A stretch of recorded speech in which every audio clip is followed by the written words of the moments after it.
Hello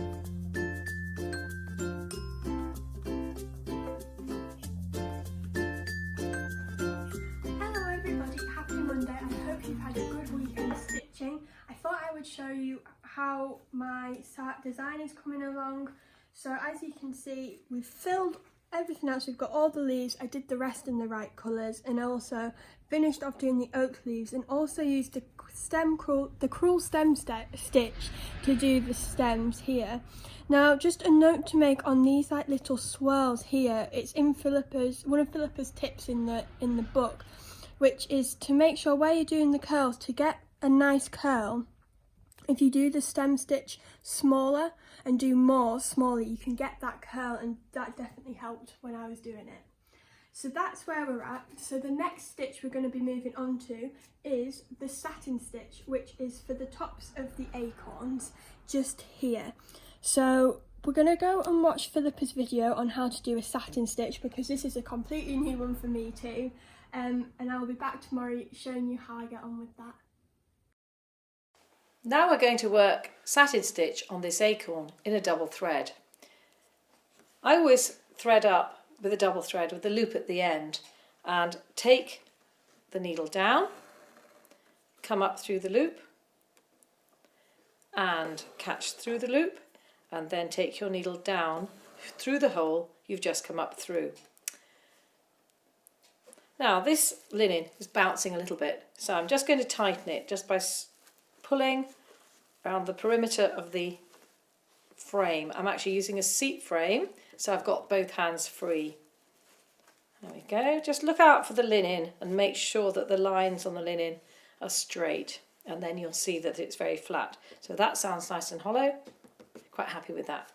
So the first stitch comes up at the base of the area we're covering and goes down over the tip of the acorn shape.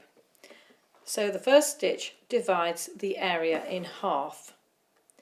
All you do is come up at the base and down over the blue line, covering the blue line, and as you can see in this design, all those direction lines are marked, so you're literally going over the whole shape, beginning in the middle and working towards one side, then carrying your thread across the back and work to the opposite side.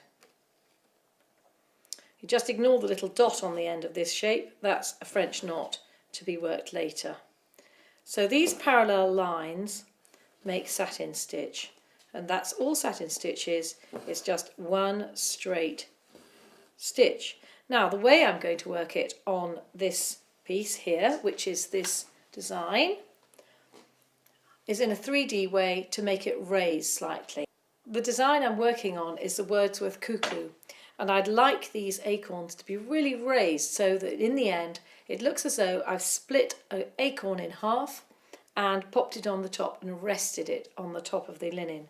So I've worked a first layer, and I'm going to repeat the sequence working a second layer, but this time I'm only going to go towards the edge. I'm not going to go all the way to the edge. So the center stitch, and I'm not pulling this down too much. I'm just letting the stitch rest on top of the other stitches. So I'm going almost to the edge but not quite with this second layer.